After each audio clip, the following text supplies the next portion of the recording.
নমস্কার বন্ধুরা, চলো যাই ফিরে ছোটবেলায় তোমাদের সবাইকে স্বাগত। আমি কাকলি।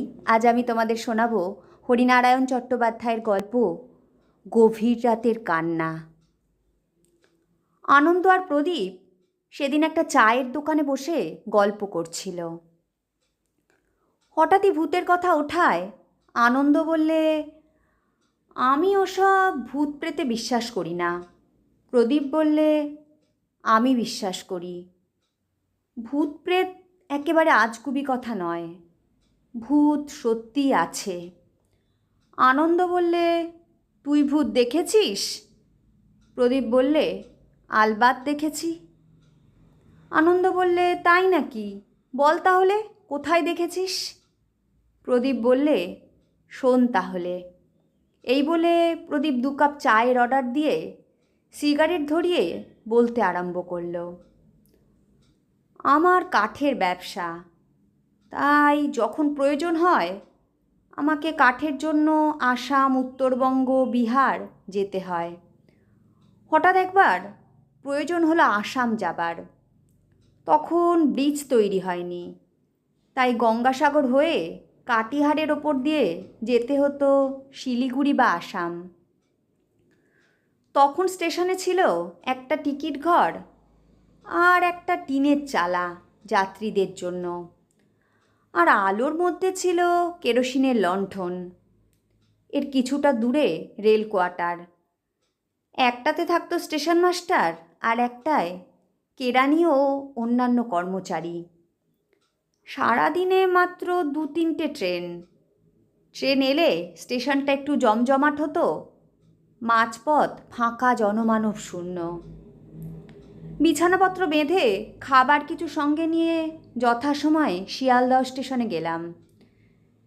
ট্রেন ছাড়তে 10 মিনিট। টিকিট কাউন্টার থেকে একটা 2য় শ্রেণীর টিকিট কাটলাম, কেটে ট্রেনে উঠে বসলাম। স্টেশন পার হতেই চারদিক অন্ধকার। সেই অন্ধকারের ভেতর দিয়ে ছুটে চলল আসাম মেল। আমি যে কামরায় উঠেছিলাম তার মধ্যে খুব বেশি যাত্রী ছিল না, সব মিলিয়ে ছেলে মেয়ে 15 থেকে 16 জন মাত্র। সিট প্রায় সবই ফাঁকা। বিছানা পেতে শুয়ে পড়লাম। ভোরবেলা হকারদের চিৎকারে আর কুলিদের ওঠানামার দুমদাম শব্দে ঘুম ভেঙে গেল। জানালা দিয়ে দেখি সাহেবগঞ্জ স্টেশন। আর কাল বিলম্ব না করে বিছানা বগলে নিয়ে ব্যাগটাকে ঝুলিয়ে নেমে গেলাম। স্টেশনের বাথরুমে গিয়ে মুখ হাত ধুয়ে একটা চায়ের দোকান থেকে সকালের আহার শেষ করলাম। খাওয়া দাওয়া শেষ করে স্টিমারে ওপার। বেশ খানিকটা বালির ওপর দিয়ে হেঁটে উঠে বসলাম ট্রেনে। তখন রেলপথের অবস্থা ভালো ছিল না। অনেক সময় আস্তে আস্তে, আবার থেমে থেমে যেত ট্রেন।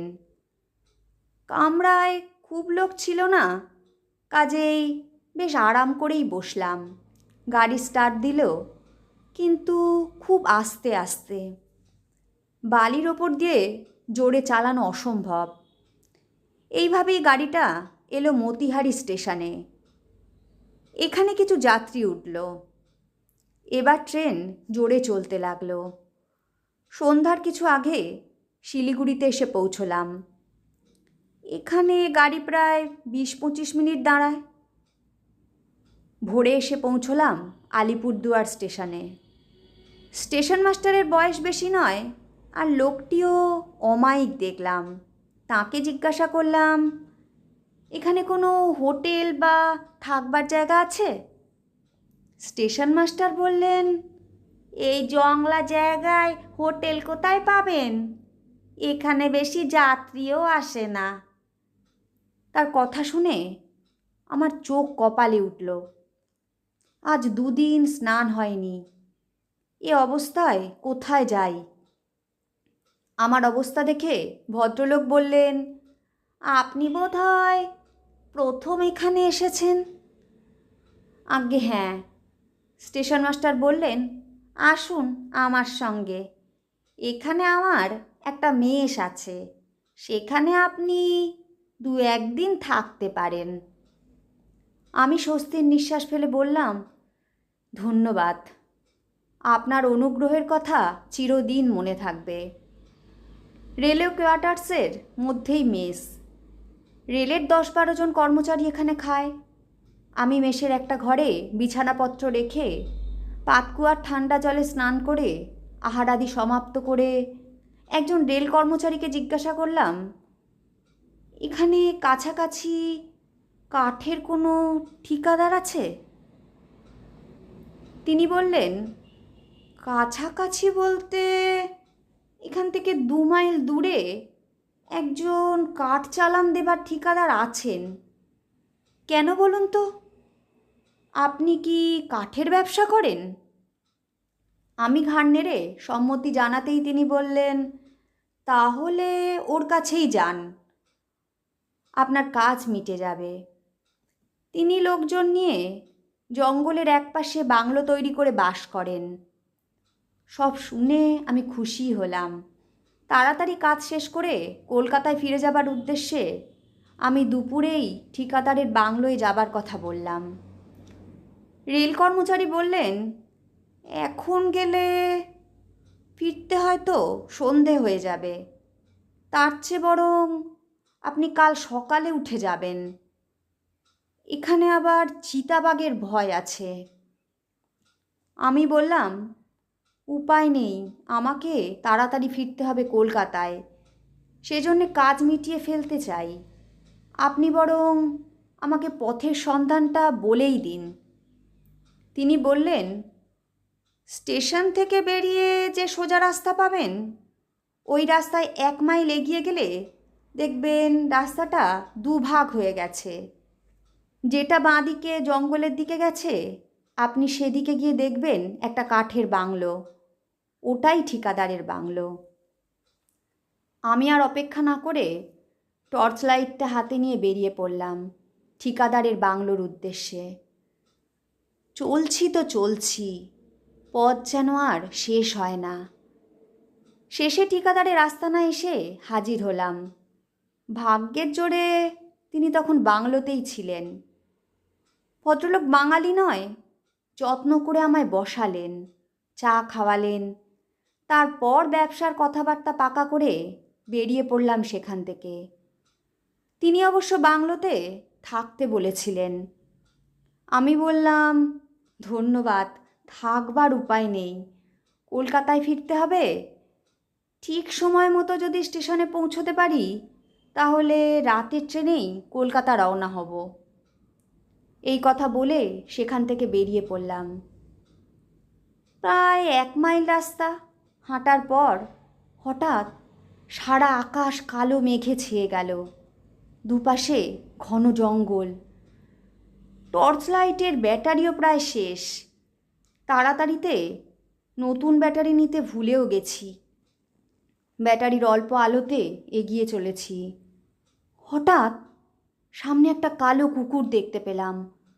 চোখ দুটো যেন দপদপ করে জ্বলছে। আমি বারবার আঁতকে উঠছিলাম।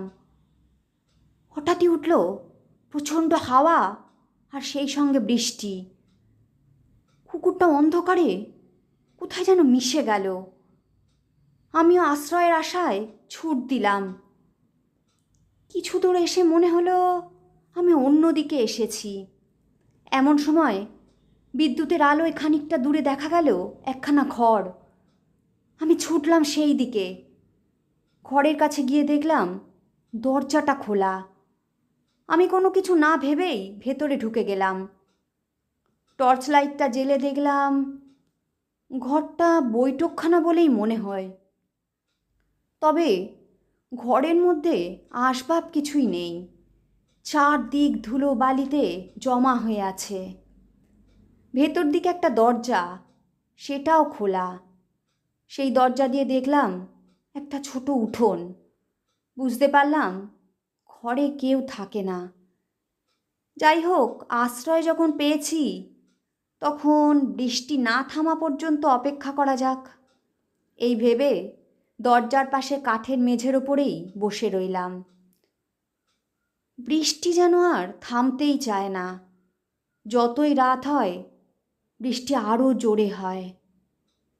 টর্চ লাইটের আলোতে হাত ঘড়িটার দিকে তাকিয়ে দেখলাম রাত 1টা। চুপ করে বসে আছি, হঠাৎ মাথার উপর ঝটপটানি শব্দ শুনে চমকে উঠে দেখি একটা বাদুড় আমার মাথার উপর ঘুরপাক খাচ্ছে। ঘুরতে ঘুরতে এক কোণে ঝুলে রইল। চোখ দুটো কি ভয়ঙ্কর, যেন আগুনের মতো জ্বলছে। ভয়ে কাঠ হয়ে বসে রইলাম। ঘরের ভেতর থেকে নানান রকম শব্দ। কখনো মনে হলো কেউ ঘুরে বেড়াচ্ছে, আবার পরক্ষণেই শোনা গেল বিচিত্র সব শব্দ। বাদুড়টা ঝটপট করতে করতে আমার মাথার ওপর দিয়ে বাইরে বেরিয়ে গেল। আমি স্বস্তির নিঃশ্বাস ফেললাম। কিছুক্ষণ কেটে গেল, কোনো শব্দ নেই। এমন সময় ঘরের ভেতর থেকে হঠাৎই কান্নার শব্দ ভেসে এলো। কান্নার শব্দে চমকে উঠলাম। বুঝলাম কোনো মেয়ে ইনিয়ে বিনিয়ে কাঁদছে। ঘরে তাহলে লোকজন আছে, এই ভেবে সাহস পেলাম। একবার ভাবলাম ভেতরে গিয়ে দেখি ব্যাপারটা কি। তারপর ভাবলাম কি দরকার পরের ব্যাপারে মাথা গলাবার। বৃষ্টি অনেকটা কমে এসেছে, কিন্তু কান্নার শব্দ ক্রমশ বেড়েই চলেছে। একঘেয়ে কান্নার শব্দে অসহ্য হয়ে উঠলাম। ভাবলাম স্টেশনে ফিরে যাওয়াই উচিত ছিল। বিরক্ত হয়েই টর্চটা হাতে নিয়ে ভেতরে গেলাম। সামনের ঘর থেকে কান্নার শব্দ আসছিল। দরজাটা খোলাই ছিল। সাহস করে ঢুকে গেলাম ঘরের মধ্যে। ঘরে লোকজন দূরের কথা, একটা আসবাবপত্রও নেই। শুধুমাত্র একটা পুরনো শাড়ি পরে আছে।